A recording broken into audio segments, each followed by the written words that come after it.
Sometimes it's said that Trader Joe's customers are trendy.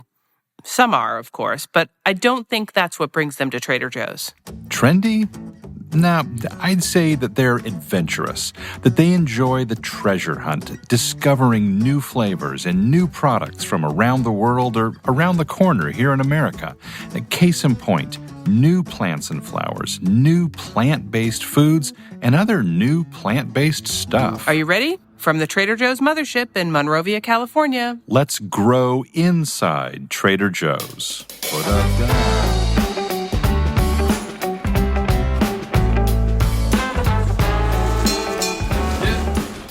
I'm Tara Miller, the director of Words and Phrases and Clauses. And I'm Matt Sloan, the marketing product guy. So plants and plant-based products are certainly in these days. Well, I remember the time when if you put the word vegan on a package, it could actually hurt its sales. I swear there are things that we put the word vegan on that afterwards we're like, no, why'd we do that? Because we killed it. But maybe in the last 5 years, and certainly more intensely in the last couple of years, we've seen this tremendous increase in customer interest for plant-based foods.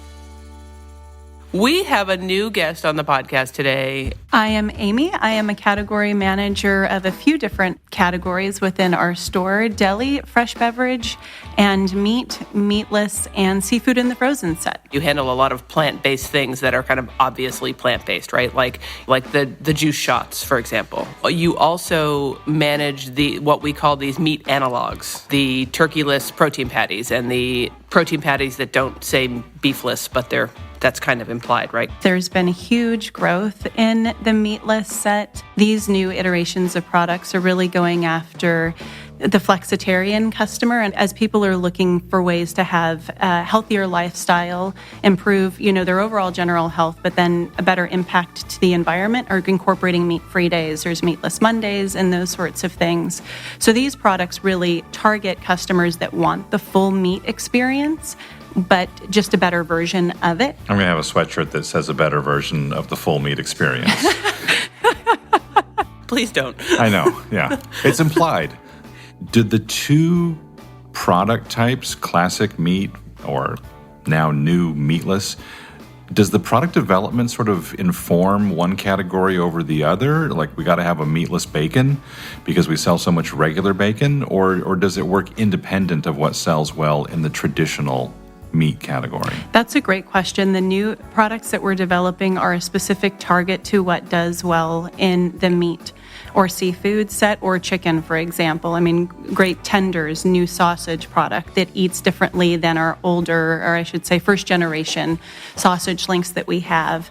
It wasn't that long ago when we had to sort of change our expectations, and we'd often wind up saying that's pretty good for vegan or vegetarian or an analog, a stand-in. And now I feel like the products have changed to the point where oftentimes it's like, whoa, I wouldn't have known that was vegan if you didn't tell me. These days you see, especially at fast food chains and in restaurants, like fried chicken that actually looks like chicken, sausage that eats and tastes like sausage. It's gone beyond the burger to all those other food products that people normally crave.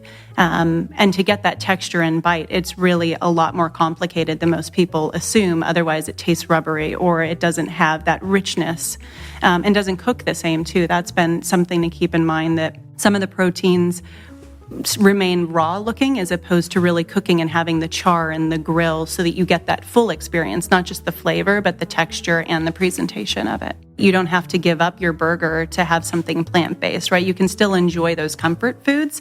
You just eat less calories or less fat for that occasion, and you're doing something good for yourself and for the environment at the same time. I liked how you say mimic animal-based products.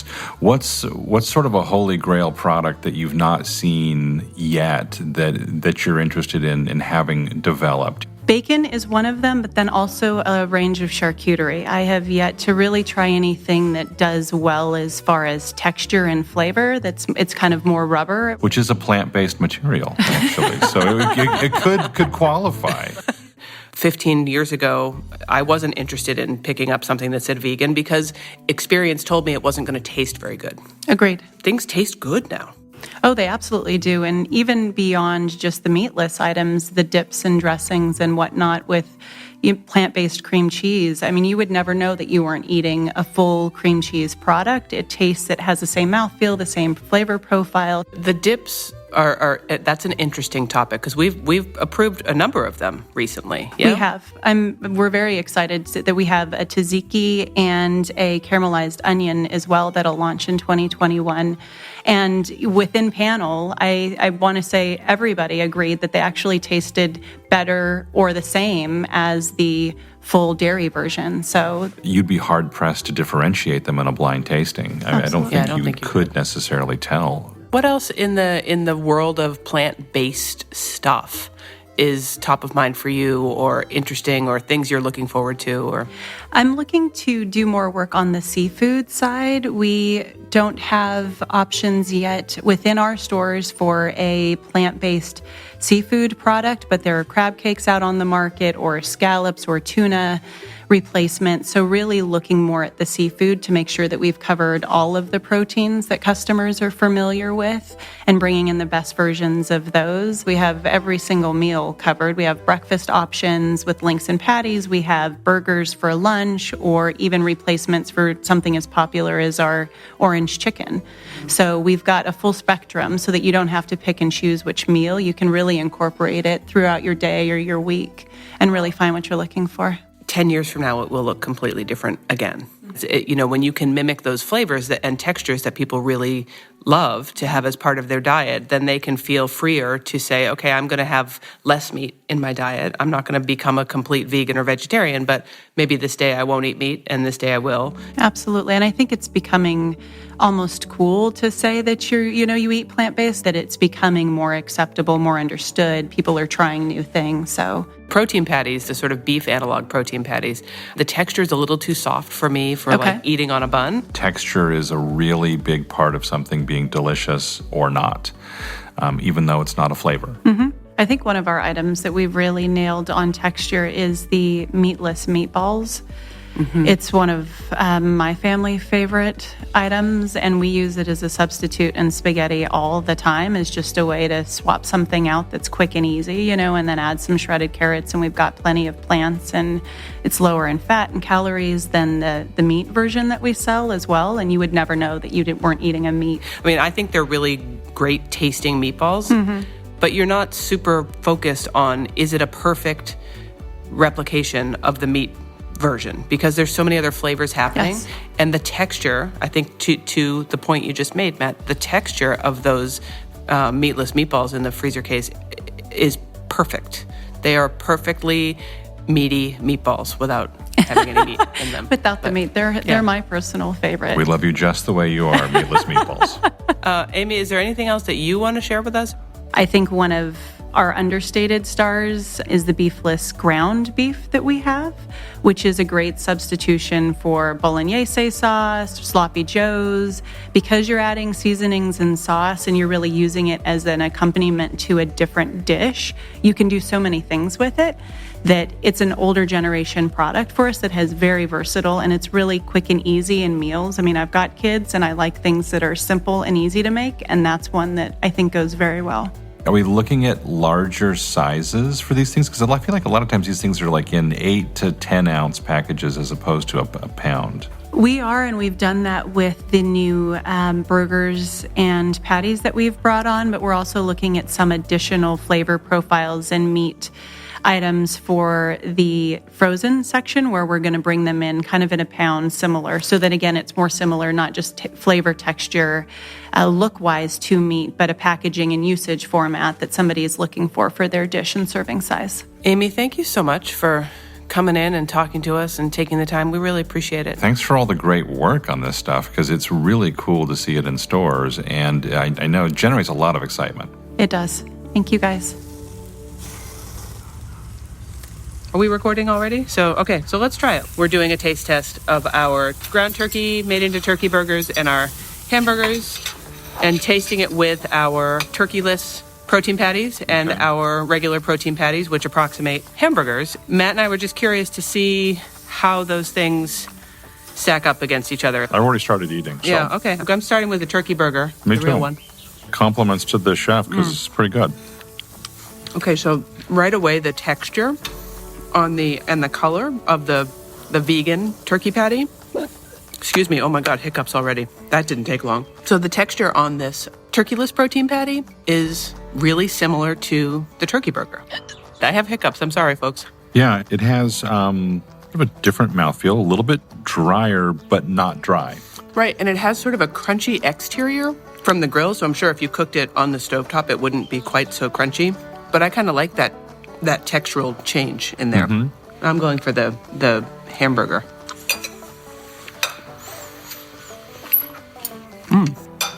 So the thing I noticed first about the meatless protein patty is that it really looks pink inside like a rare burger. It's kind of cool if you're a meat eater. I think maybe if you're not a meat eater, this is not a product that you're in search of anyway. The meatless protein patty, the burger stand-in, it has a softer texture. Mm-hmm.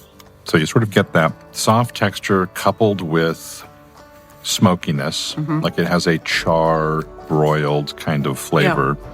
Well, I think as a stand-in, I think it's good. I would love to crumble it up and cook it in a skillet with like taco seasonings and things like that. I think it would be a really good stand-in for ground beef in tacos. And I actually bet it would make a pretty good meatloaf too. The turkey burger analog is firmer than the beef one. Than the beef Yeah, for sure. It has a totally different texture than the beef one. And it has a little bit of a seasoning angle. There's like a little sage. It's not quite like breakfast sausage seasoning, but it's close to that. What do you put on burgers when you make burgers? Just salt and pepper? Basically, yeah. Because there's so much other stuff going on. If you were looking for something to help with Meatless Mondays, used in the appropriate context, in between a bun, these would be great. I think if you're a meat eater looking to eat a little bit less meat, but still have the experience and the idea of the flavors that are similar to eating a burger, whether it's a turkey burger or a hamburger, I think these are really good substitutes. I mean, it's not the same, and it's never going to be the same. Good substitute, and they totally fit the bill. I'm about to have hiccups again. My name is Maggie, and I'm the category manager for plants and flowers at Trader Joe's. Maggie, I think I've got something to say to you. Okay, Rod Stewart. Say it. Well, the business of plants and flowers, it's really booming or blooming. And, well, why is that? People want to be happy. People want positivity. They want to nurture things right now. And I think plants and flowers just make people happy. And I think when times are dark and people are struggling and you're looking for positivity and you're looking for something that shows that life goes on, things will keep growing. Things will keep getting better. Personally, I have probably bought 4 times as many green plants, like living plants, not cut flowers. Probably 4 times as much of that has come into my house during COVID as before. I need something that's alive, that I can have a little bit of control over. It makes so much sense. Yeah, it's been a really interesting year. It's been, if somebody said to me, how would you sum up 2020 in the world of plants and flowers, I would say crisis management 101. When this whole thing hit in March, the country shut down and people's POs were canceled. Matt, I think that we need a retail jargon alert. We do. Let's clarify some jargon here. POs, purchase orders. Okay. Not the other PO that you might be thinking. Purchase orders, almost a contractual agreement between a retailer, Trader Joe's, and that supplier. I was on the phone with multiple growers that were literally crying because they thought they were going to lose their entire business. What did we do? Did we have to cancel orders? We did end up having to stop taking product in for 2 days.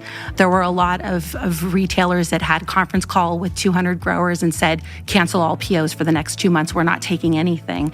We tried to keep them going. I don't get emotional because whenever I talk about this, I usually start tearing up. Floral sales just plummeted. I reached out to a couple of our growers that I know are very, very dominant in the wholesale floral industry. And one of them in particular, I knew that there was a good probability he was going to go under. And I told him, what do you need to keep going? What do you need? You tell me how many cases you need to move a week, and I'll give you those cases because you cannot go out of business. He's the last grower of this particular crop in California, actually in the United States. And what crop is that? It's gladiolas. Our Glads, gladiola okay. supplier based out of California. One in the whole country? He's the only 365-day-a-year gladiola grower. You knew you were going to need these vendors when things went back to some sort of normalcy.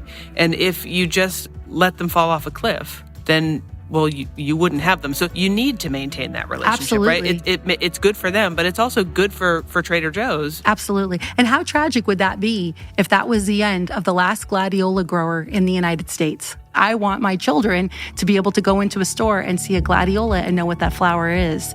What have you seen about plants specifically during recent times that it's been surprising for you? Cuts have not been, they haven't been performing as well as we would expect them to. People seem to be wanting to pick something up that if they're going to give it as a gift, that there is a life on it, that they can maybe buy it, take it home, hold it, and see someone in a couple days and take it to them as a gift, as opposed to cut flowers. You really have to give it to someone right away. There's an expiration date. Maybe that's because people aren't shopping as frequently Yes. as they were. And so with fewer trips, they want something with a little more life. And a lot of cut flowers, or cuts, as you say, that's like a hardened industry veteran term, like cuts. But cut flowers, even those that do have a good amount of vase life, it's different from a plant that you might have for months and months and months. I mean, hopefully. Yeah, I mean, if you take care of it, your plant will be with you for the next 15 years. Do you get customer feedback? You know what? I am a troll. Honestly, I troll. News to us. I troll the pages. I troll Facebook pages. I troll Instagram. And I can't tell you how many posts I've seen on pages and how angry people get.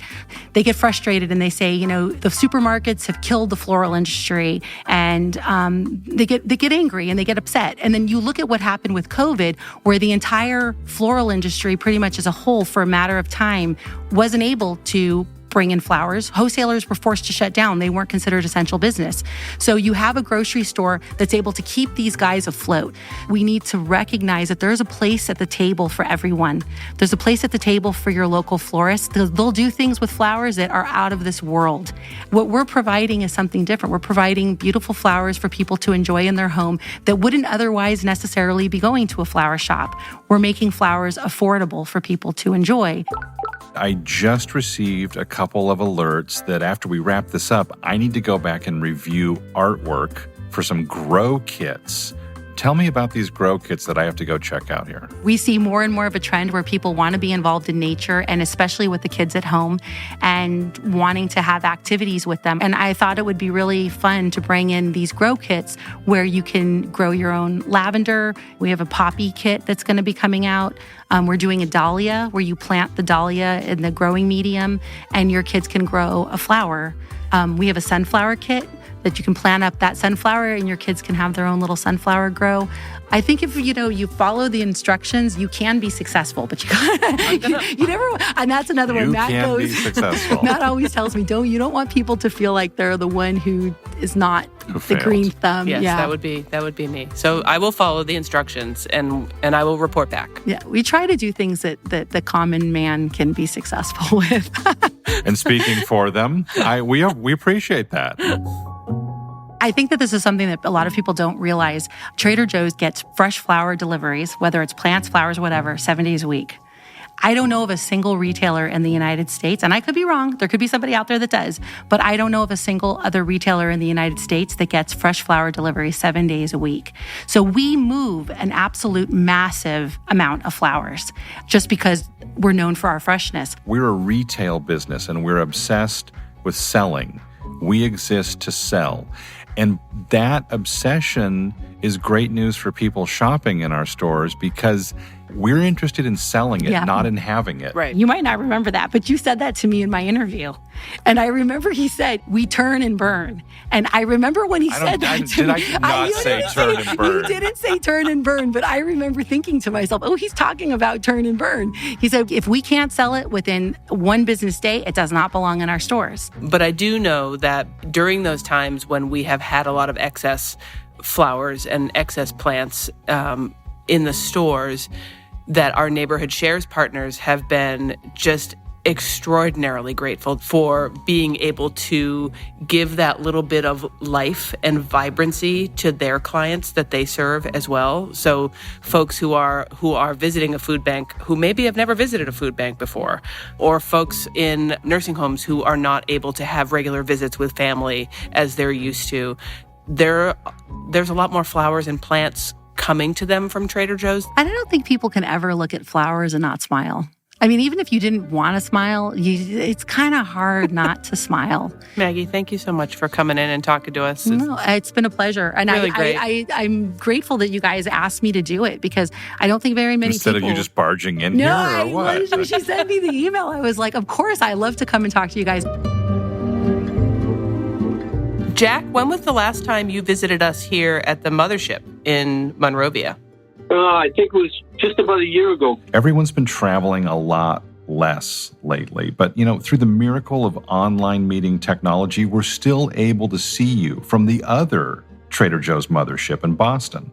Okay, but the people listening to the podcast won't see you. See, Jack, you've got a face for podcasting. This is perfect. Oh, any chance I get, I love to talk about produce. Well, that was way back in the summer of 2019. And, nothing much has really happened in the world since then, Jack, right? So why don't you bring us up to date on the produce category and what's been happening? From a sustainability point of view, we continue to try to work to become more environmentally friendly, either by taking plastic out, replacing it with something that is either compostable or more easily recyclable. Anything we can do to make packaging more environmentally friendly, that's our goal. So one of the things we wanted to talk to you about specifically, Jack, was our cucumbers in the store, specifically the English cucumbers. And we've talked in the past on this podcast about how our customers have had questions over the years about why those cucumbers are wrapped in plastic. One of the reasons that people love them is they have a very thin skin, which is great.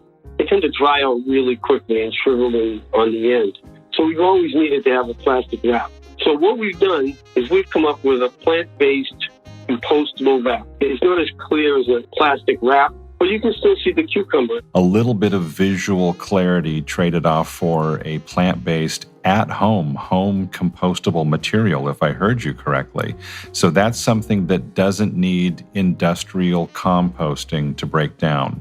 And you could, if you compost at home, or even if you have sort of green waste pickup through your municipal trash service, that new cucumber wrap could just go right into that. It's nice to know that the wrap that we use won't be in the landfill 1,000 years from now. How many English cucumbers do we sell? We sell about 300,000 English cucumbers a week.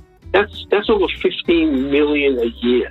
So while it seems to be a very small change in the scheme of produce, where you're just changing one little item, that's how you get there. And to be clear, Jack, that wrap has rolled out in the eastern part of the country and is in the process of rolling out across the rest of the country. Is that right? That's right. We had to test it first. So any challenges identified at this point in that limited distribution test? No, this has been a big win for us. Most compostable wraps tend to be very sensitive to water, so any kind of moisture, condensation on it. So that was the biggest thing that we were worried about, but so far, so great. Great. It's home compostable, backyard compostable, but it's made from plant-based materials to begin with, correct? Yes, we have two different suppliers for this wrap. One of the wraps is cornstarch-based, non-GMO wrap. The other one is a potato starch-based, again, also non-GMO. It's organic material, and it will it will disintegrate eventually after 12 months even in a trash pile. So that's got to be an interesting challenge for everybody, because that's packaging that has a ticking clock shelf life. Because if it's going to break down, you can't just make an infinite supply and wait to use it. Any kind of moisture makes it break down quicker. But that's produce. Produce tends to work on very short lead times. It's not a challenge that we can't overcome. It isn't an immediate on-off switch kind of thing, and it's a piece of work that takes time and requires a lot of trial and maybe some error and learning from that. And thanks for doing that stuff. That's one of the fun things about produce. You take problems and challenges and you try to work to make things better. Here's something that we can make better. How come persimmons are so expensive? I love persimmons. Yeah, they are a bit pricey, but they are really, really good. And I've been eating them like crazy with a little lime zest and lime juice. They're so good. but they seem expensive to me. Well, they are difficult to grow. Says who? Like the persimmon guy, he's like, this is brutal. Like the tree does all the work. We want to make sure they're of value. We sell them every day for 79 cents each. And when we look around at our competitors, most of them get double that. Yeah, and I'm sort of hoping to do for persimmons what you've done for cauliflower. Thank you, Jack. All right, thank you. And call me anytime. I love talking about produce. All right, let's see if we've covered this. We're eating plants. Check. Sometimes wearing plants. Check. Wrapping food that might be plants in material made from other plants. Check. Being good to the planet with plants. Check. And using plants to make our homes and workplaces feel more natural, beautiful, and alive. Check, check, and check. 3 checks. Natural, beautiful, and alive. Got it. This has been a good episode, and we're just getting started. Lots more to share with you on Inside Trader Joe's this year, so make sure you hit that free subscribe button. It is free, and it's worth every penny. Until next time, thanks for listening. And thanks for listening.